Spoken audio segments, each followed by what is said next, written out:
সাত সকালেই শম্ভুদা হাজির মাছ নিয়ে। তো শম্ভুদা মাছ নিয়ে এলে একটা সুবিধা কি হয়, শম্ভুদা মাছ দিয়ে গেলে মাছটা কেটে দিয়েই যায়, তারপর আমাকে ধুয়ে নিতে হয়। তো শম্ভুদা মাছগুলো এখানে কেটে নিচ্ছে, তারপর মাছগুলো একবার আমি ভালো করে ধুয়ে নিচ্ছি। আর এই দেখুন এখানে অনেক বাসন জমা হয়ে আছে, রাত্রের বাসন, সেগুলো আমি একবার ধুয়ে নেব।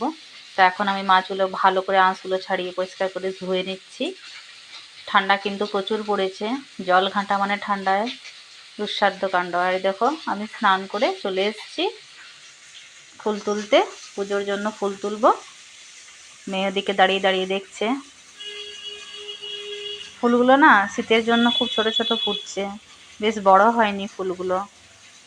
আর গাছটাও অনেকটা কেটে বাদ দিয়ে দিয়েছে এখন ডালগুলো, তাই গাছটা এখন ছোট হয়ে গেছে, ফুল বেশি নেই। তাও গাঁদা গাছ আছে, গাঁদা গাছে কিছু ফুল আছে, তো ফুলগুলো একটু ছোট ছোট এগুলো।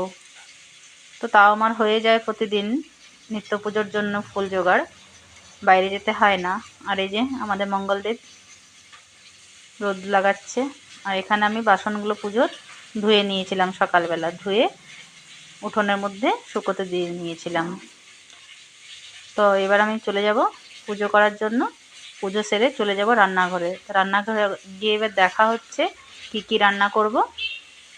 এই যে পুজোর জন্য জল নিয়ে নিলাম, আর এদিকে আমি ভাত বসিয়ে দিয়েছি। ভাতটা আমি প্রেসার কুকারেই করি। আর এদিকে মেয়ের জন্য ডিম সিদ্ধ হচ্ছে।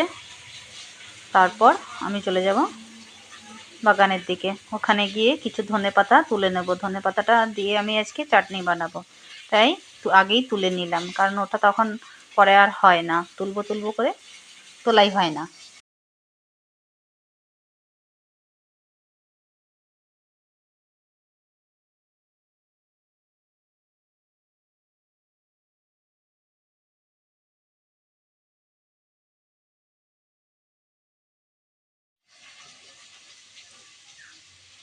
রোদের মধ্যে আকাশ কিন্তু বেশ ভালোই লাগছে, সবুজের রং যেন আরো বেড়ে যাচ্ছে।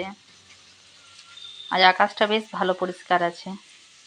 তো যেগুলো যেগুলো বড় ধনেপাতা গাছ হয়েছে সেগুলো আমি আগে তুলে নিচ্ছি। আর এদিকে রোদের মধ্যে আমি সবজি কাটতে বসে গেছি। প্রথমে আমি সবজি কাটবো, তারপর জলখাবার খাওয়া। আজকে সবজি ডিম এসছে, ওলকপি, টমেটো, মাছ তো নিয়েছি। আর এই যে দেখুন কতগুলো কাঁচা লঙ্কা এখানে শুকোচ্ছে।